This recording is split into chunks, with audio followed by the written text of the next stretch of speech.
subirei de novo para continuar a louvar ao Senhor Deus. Pablo, que Deus te use, que Deus nos abençoe através de ti e abençoa a ti também. És sempre bem-vindo neste lugar. Senta-te em casa, está bem?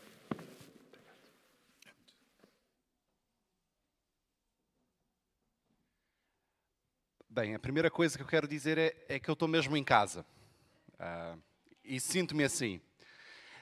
Fui obrigado a pôr uma camisa vermelha. Não percebi o porquê que o Dani fez isso. Não, brincadeira. Não. Ele até disse, tens a certeza que vais usar uma camisa vermelha? E eu disse, foi a que eu trouxe na mala. Portanto, certamente vai ser essa. A menos que queiras me emprestar uma. Meus irmãos, é um privilégio estar aqui. E eu estou mesmo muito feliz por poder estar aqui com os meus irmãos mais uma vez. E confesso, a cada vez que venho cá, vejo mais gente. Eu não sei, sinceramente, quais vão ser os limites, mas que Deus possa vos abençoar e vocês continuem a crescer para a glória do Senhor. É esse o meu desejo, é essa a minha oração. E permitam-me agora apenas desligar durante 2 minutinhos esse sotaque e dizer... Meus queridos irmãos brasileiros, desculpa, está bem? Eu também sou vosso compatriota, sou lá do Rio de Janeiro, mas estamos aqui e temos que falar português, está bem? Ou tentar, eu sei, irmãos portugueses, ainda falta muito, mas eu chego lá. Mas é mesmo bom e agradeço por toda a apresentação e por tanto carinho que temos recebido.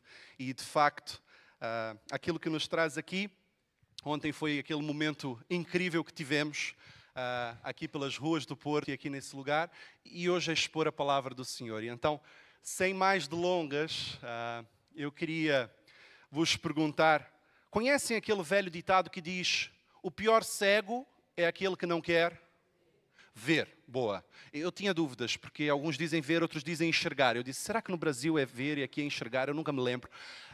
Mas, de facto, o pior cego é aquele que não quer ver. E hoje nós vamos ver que, na verdade, o pior cego é aquele que não quer crer. E é isso que eu quero chamar a vossa atenção. Então, para o texto de Mateus, no capítulo 9, e vamos ler dos versos 27 a 31. Mateus, capítulo 9, versos 27 a 31. A tradução que tenho em minhas mãos diz assim em Mateus, capítulo 9, versos 27 a 31. E partindo dali Jesus, seguiram-no 2 cegos, clamando e dizendo, tem compaixão de nós, filho de Davi. E quando chegou a casa, os cegos se aproximaram dele. E Jesus disse-lhes, credes vós que eu possa fazer isso? E disseram-lhe eles, sim, Senhor. Tocou então os olhos deles, dizendo, seja-vos feito segundo a vossa fé. E os olhou, e os olhos se lhe abriram. E Jesus, ameaçando-os, disse, olhai que ninguém o saiba. Mas, tendo ele saído, divulgaram a sua fama por toda aquela terra. Amém. Vamos orar mais uma vez? Deus e Pai, eis aqui um pequeno trecho da Tua palavra lido e eu te peço, Senhor, que nessa manhã use a minha vida, Senhor, a falar para a Tua igreja nesse lugar. Deus, que nada nem ninguém se coloque no caminho entre Ti e cada um de nós. E que não seja a minha incapacidade humana limitador para o que Tu queres fazer nesse lugar. Em nome de Jesus. Amém. Ok.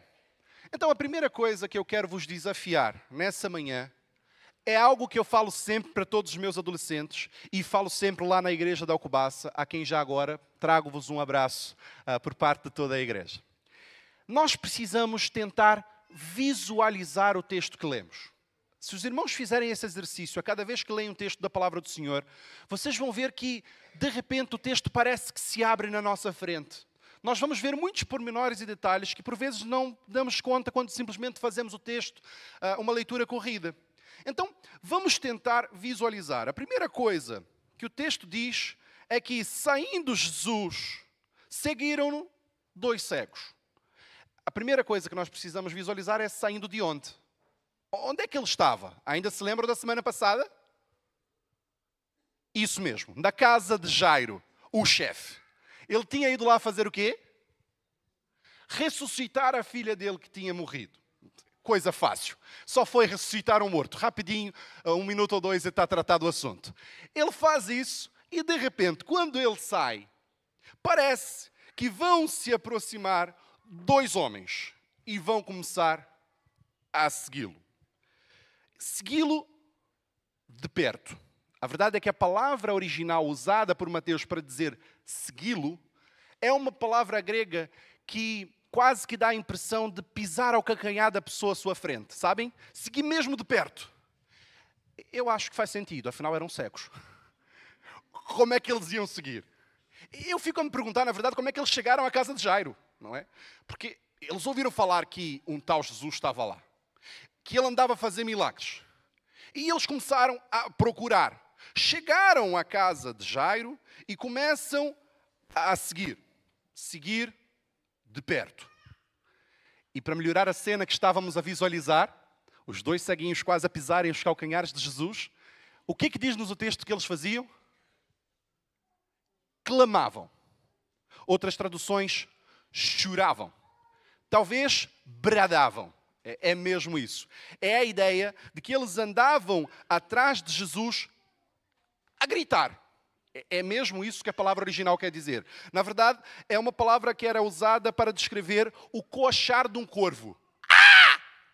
Agora acordei alguns de vocês. Boa. Exatamente. É mesmo isso. É gritar. Eles andavam atrás de Jesus a gritar. Conseguem imaginar? Por favor, visualizem a cena comigo. Jesus a andar. 2 ceguinhos atrás dele. Ei! Ei! Estão a ver comigo, não estão? É tão bom quando a gente visualiza. E eles estão ali a gritar e a pedir, Jesus, olha para nós. Ei, tu podes ver, a gente não. Eu estou aí na direção certa. Jesus, olha para nós. Tem misericórdia de nós. Tenha compaixão de nós. Coloca-te no meu lugar, Jesus. É isso que esses homens estavam a fazer. Eles estavam a tentar, de alguma forma, chamar a atenção de Jesus. Porque eles eram cegos. E como se isso já não fosse um problema suficientemente grande. Naquela cultura e naquele contexto, um homem ser cego era visto como um julgamento de Deus, como um castigo da parte do Senhor. A verdade é que Gênesis, capítulo 19, versículo 11, vai nos lembrar que quando aqueles 2 anjos visitam Ló e a cidade começa a portar-se mal, eles cegam os homens para passarem. Deuteronômio 28, 28 vai falar sobre os castigos da desobediência e vai citar a cegueira como um castigo naquela altura. João, capítulo 9, versículo 2, vamos ver pessoas chegando a Jesus e perguntando: quem pecou para que esse nascesse cego? Ele ou os pais? A cegueira era vista como um castigo divino. Quase como um raio a cair em nós. Sabem? Aqueles homens tinham tudo, humanamente falando, para quererem se afastar de Deus, porque achavam que eram castigados dele. Mas ao invés disso, eles procuram Jesus. Ao invés de se afastarem, eles se aproximam e vão quase lhe pisar os calcanhares. E a primeira pergunta que eu quero te fazer nessa manhã é: como é que tu reages quando as coisas não respondem às tuas expectativas? Como é que tu reages quando as coisas não saem quando planeado? Te aproximas de Jesus ou tens raiva dele e vira-lhe as costas? Qual é a tua reação? Aqueles homens começaram a seguir. E seguir de perto. Eu acho curioso. Aqueles homens tinham uma cegueira física, mas aparentemente não tinham uma cegueira espiritual. Aqueles homens não conseguiam ver como Jesus era, mas eles conseguiam ver quem Jesus era. Reparem no grito deles: tem misericórdia de nós, filho de Davi. Que expressão deliciosa. Eles não estavam atrás de promessas vazias ou vãs. Aqueles homens não estavam atrás de um curandeiro qualquer. Não era mais um profeta que se apresentara. Eles estavam clamando ao filho de Davi, o Messias prometido. Aquele cujo as Escrituras falavam, lá em 2 de Samuel, capítulo 7, versículos 12 a 16, que se assentaria no trono, e o trono de Davi seria um trono eterno. A segunda pergunta que eu quero te colocar nessa manhã é: tu sabes quem tem seguido? Sabes com quem tens caminhado? Atrás de quê é que tu tens ido? Porque há pessoas que seguem a um Deus que promete uma vida isenta de problemas. Esse não é o meu Deus. Há pessoas que seguem a um Deus porque querem riquezas financeiras nesse mundo. Esse também não é o meu Deus. Há outras pessoas que já foram a todas as religiões e mais algumas. Há pessoas que acendem velas para os santos, depois leem o horóscopo, a seguir têm um trevo de 4 folhas na carteira, mudam os móveis da casa para mudar o Feng Shui, mas vêm à igreja aos domingos, é claro.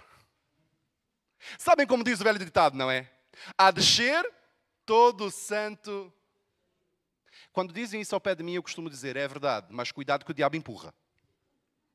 Nós temos que saber em quem temos crido. Nós temos que saber a quem seguimos. Nós temos que saber quem é a pessoa que estamos a seguir.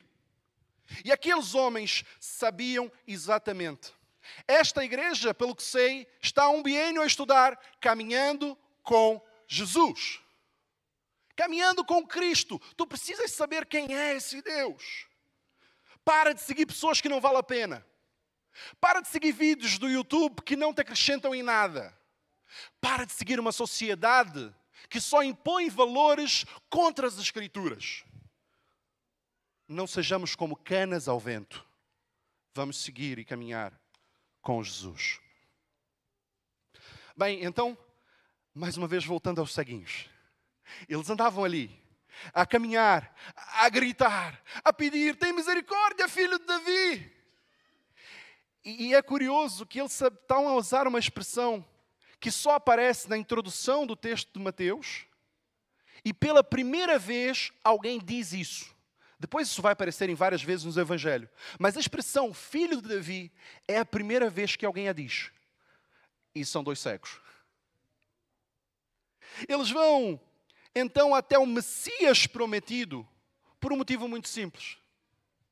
Os irmãos devem se lembrar do texto de Isaías, em diversas passagens, como 61:1, 29:18 ou 35:5, dizendo que o Messias prometido, aquele que viria para dar vista aos cegos.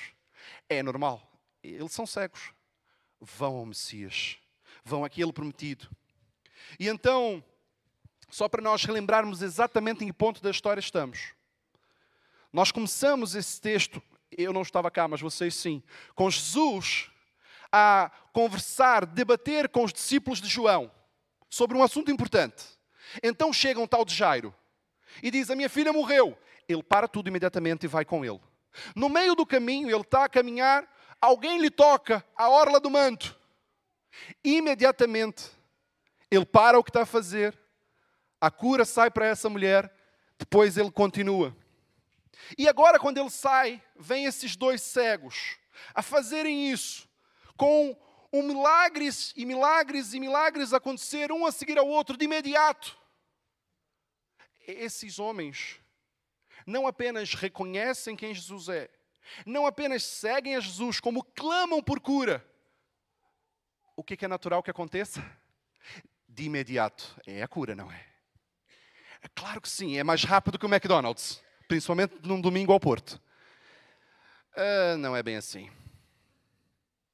Sabem, eu ainda me lembro que Bartimeu, o ceguinho de Jericó, gritou exatamente essas palavras. E nem estava a seguir a Jesus. E Jesus diz: tragam-no cá. E cura o homem. Mas agora, com esses 2, reparem o que diz o versículo 28 no início. Quando chegou a casa, os cegos se aproximaram dele. Eu não sei se os irmãos estão a visualizar, já perceberam, os cegos andaram atrás dele durante tempo na rua. E só quando ele chegou a casa, é que aqueles homens se aproximaram dele realmente. Parece que Jesus não estava a ligar nenhuma para eles. Eu consigo mesmo visualizar a cena. Jesus a andar, os homens a gritar e quase a pisar o calcanhar. E Jesus parece que estava a ignorá-los. Por quê? Porque é que a mulher do fluxo de sangue só tocou e foi curada? Porque é que Jairo foi ter com ele, parou tudo e foi atendê-lo? Porque é que o tal do Bartimeu nem seguia, fez o mesmo clamor e foi curado imediatamente? E esses homens começam a andar atrás de Jesus e são ignorados, permitam-me a expressão. Vamos deixar aqui um ponto assente que eu sei que vocês já ouviram. Deus não nos deve nada. Ele faz o que quer, quando quer, da forma que quer. Se Deus fizer, Ele é Deus. Se não fizer, Ele é Deus. Diz a canção brasileira, se a porta abrir, Ele é Deus. Mas se fechar, continua sendo Deus. Se a doença vier, Ele é Deus. Se curado eu for, Ele é Deus. Se tudo der certo, Ele é Deus. Mas se não der, continua sendo Deus. Ele não me deve nada. Faz o que quer, quando quer, com quem quer e como quer. Há muitos relatos de curas de cegos nas Escrituras. Para uns ele diz, o que tu queres? Eu quero ver. Então veja. Para outros ele diz, ok, então deixa-me tocar nos teus olhos, que seja feito conforme a tua fé. Para outro, ele cospe no chão, pega o barro, passa nos olhos. Epá, isso ia ser uma grande confusão nos dias de hoje. Baba partilhada no rosto de alguém. E ele ia passar isso nos olhos. E depois vai se lavar no tanque de Siloé. Oh Jesus! Esses agora estão a ser ignorados. Jesus sabe o processo que cada um de nós tem que passar. Ele não é um Deus de multidão. Ele é um Deus de indivíduos. Ele se preocupa contigo. Ele te conhece pelo nome. Ele sabe pelo que tu passas. É por isso que o processo é adaptado para ti. E somente para ti. Aqueles homens precisavam passar por aquilo. Eu não sei o porquê. Mas Jesus sabe. Avançando no texto, então, ele entra em casa. E de repente, ele vê 2 homens que parece que estavam a ser ignorados. Se aproximam dele. Eu não sei como é convosco, mas eu sou brasileiro. E esse era um grande pânico que eu tinha no Brasil. Quando eu chegava a casa, eu sempre, antes de entrar com o carro, dava às vezes 1 ou 2 voltas no quarteirão para saber se não fui seguido. Para ninguém entrar lá em casa comigo. Pois, se calhar aqui não é uma realidade tão... Pois. Enfim, mas a verdade é que Jesus entra e dá de cara com 2 homens. E ele não parece que tem medo. Ele não se assusta. Diz-nos o texto que ele simplesmente vira para eles e faz uma pergunta. E eu acho fantástico as perguntas que Jesus faz às pessoas antes dos milagres. Ele vira-se para aqueles 2 homens que tinham descoberto onde ele estava e foram segui-lo. Começaram a andar pela rua, a gritar e clamar vez após vez. Invadiram a casa dele. Ele vira para eles e diz, vocês realmente acreditam que eu posso fazer isso? Parece óbvio, não é? Depois de tudo que fizeram. Mas não é assim tão óbvio. Uma coisa é dizer. Outra coisa é crer. O pior cego não é o que não quer ver. É o que não quer crer. Há quem diga, eu só creio se eu conseguir ver. Eu só creio quando isso acontecer. Sim, eu vou entregar a minha vida a Jesus. Mas quando Ele fizer isso ou aquilo lá em casa. Eu vou servir a Jesus, mas só quando... Meus queridos, mais uma vez, Deus não nos deve nada. Pare já com isso. Mesmo que Ele não cure, mesmo que o emprego não venha, mesmo que todas as dificuldades nos apertem, mesmo que eu nunca consiga aquilo que eu mais quis, eu vou servir a Jesus. Ele continua sendo bom o tempo todo. Tomé diz, eu só acredito quando ver. E Jesus diz, porque me viste, creste? Bem-aventurados que não viram e creram. Está lá em João capítulo 20, versículo 29. Deixa eu te fazer uma outra pergunta. Crês tu que Jesus é o Filho de Deus? Crês tu que Jesus é o Filho de Deus? Amém. Crês que Ele tem todo o poder? Crês que Ele é o teu Salvador? Crês que Ele é o teu Senhor? Então por que é que não vivemos de maneira a viver aquilo que falamos? Por que é que muitas vezes olhamos para Jesus como o amuleto da sorte? O gênio da lâmpada que vai fazer aquilo que eu quero, quando eu quero. E quando Ele não faz, fico emburrado. Pior que a minha filha de 1 ano. Por quê que temos tanta facilidade em reconhecer Jesus como Salvador, mas tanta dificuldade em reconhecê-lo como Senhor? Aqueles homens dizem, sim, Senhor. A palavra utilizada aqui é Kyrios. Kyrios é mais do que Senhor. É a pessoa com a máxima autoridade. É o DDT, dono disso tudo. Kyrios era a palavra utilizada para o imperador romano ou Deus Pai. Era alguém que realmente tinha todo o poder e a autoridade. E o que eles estão a dizer é sim. Se tu quiseres, e só se tu quiseres, tu podes fazer tudo porque tu és quem manda em tudo. E então Jesus vai fazer uma afirmação que me deixa com os cabelos em pé. Menos nessa zona que já não há. Ele vai dizer, seja feita conforme a vossa fé. E permita-me aqui perguntar-te uma coisa. E não me responda, por favor. Se Jesus dissesse isso hoje a ti, seja feita conforme a tua fé. Será que aquela pessoa por quem tens orado seria curada? Será que aquela pessoa por quem tens orado seria salva? Será que aquele problema desapareceria? Será que eu teria essa fé? Bem, parece que eles tinham, porque os ceguinhos viram. Diz-nos o texto que quando Jesus tocou-lhe os olhos, seus olhos se abriram. E o toque de Jesus é algo fantástico.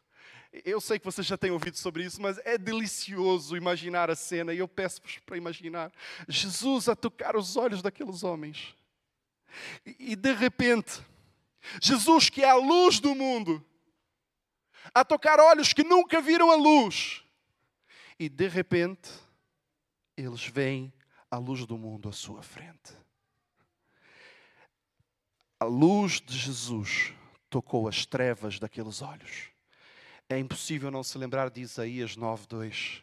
O povo que andava em trevas viu uma grande luz. E sobre os habitantes da região da sombra da morte resplandeceu a luz. A mesma luz que tocou a minha vida e a tua, que já entregamos a vida ao Senhor.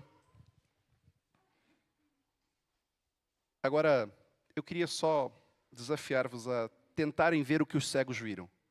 Nunca viram nada. Estava tudo escuro. De repente Jesus lhes toca. E quando Ele tira a mão, a primeira coisa que eles veem é Jesus. Uau! Conseguem imaginar? Eu, quando li pela primeira vez essa parte do texto, imaginei Jesus do The Chosen. Pois, depois eu li o texto de novo e vi que não foi bem assim. É porque, se os irmãos repararem o versículo 30, diz que quando os olhos abriram, o que aconteceu? Jesus ameaçou-os. A primeira coisa que eles veem é Jesus os ameaçar. E eu sei, irmãos, alguns vão ter uma tradução dizendo advertiu severamente. Pois, mas a palavra original aqui é embrimaomai. É uma palavra mesmo de advertir severamente, mas para terem uma noção, é uma palavra tão forte que também é usada para descrever alguém que está a bufar de raiva. Então é mesmo ameaçar. É tipo, é bom que faças. Sabem? Não é simplesmente um conselho. É uma ordem a sério. E aqueles homens vão receber uma ordem direta, que qual é? Olhai para que ninguém saiba. Eu acho curioso. Jesus acabou de devolver a visão e diz, agora olha. Olha para que ninguém saiba. Cuida disso que eu acabei de te dar. E quando Jesus vai virar as costas, o que é que vai acontecer? Eles vão contar a toda a gente. Eram mesmo cegos. Não conseguiram olhar. Sabem, eu não sei o porquê que Jesus dá essa ordem. Eu não preciso saber tudo. Ele é Deus. Alguns teólogos vão afirmar que é porque Jesus não queria ser proclamado rei antes da hora, fazer ali um motim. Não queria que o buscassem apenas pelos prodígios.